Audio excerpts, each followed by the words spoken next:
Merci. Jordan Roux, 28 ans, né le 20 février 1993 à Chalon-sur-Saône, titulaire d'un BPGEPS sport collectif mention rugby à 15 en 2014. Sur le parcours, je suis ensuite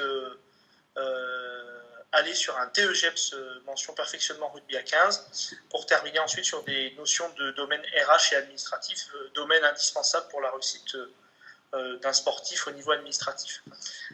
J'ai été salarié apprenti, puis après salarié en tant que responsable sportif du club de Luçon-Nevers Rugby durant 5 ans, de 2012 à 2017. J'ai ensuite pris la route de Mâcon pour en devenir le responsable sportif, 2017-2018, et depuis 2018, directeur sportif, puis ensuite directeur général de la Ligue Bourgogne-Franche-Comté de rugby. Aujourd'hui, si j'ai à retenir quelque chose de l'apprentissage, c'est l'alternance, c'est-à-dire une semaine de cours, 3 semaines en entreprise. On peut ensuite mettre tout de suite en effet ou en adéquation les différents cours ou les différentes données que nous transmettent le corps enseignant du BPGEPS et ensuite du DEGEPS.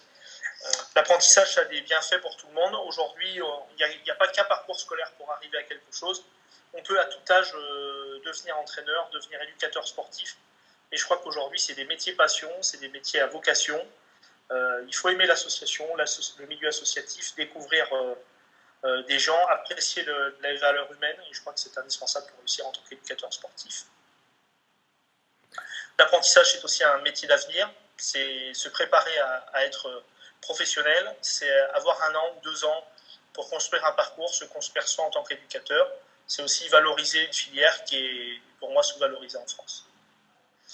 Dans une année encore plus spéciale dans une année très spéciale comme celle-ci avec le Covid, je crois que l'ensemble des acteurs de la formation et notamment des antennes de Formapi, notamment Format Sport Plus 58, ont réalisé des prouesses dans l'organisation des formations. Il y a eu la visioconférence, même si le présentiel. Donc je félicite l'ensemble des formateurs, mais aussi je remercie l'ensemble des apprentis qui ont réalisé une année un peu spéciale. À eux maintenant de donner le maximum pour pouvoir obtenir leur diplôme. Un grand merci aussi à l'ensemble des formateurs qui, en 2012, m'ont accueilli et m'ont ouvert les portes de l'apprentissage.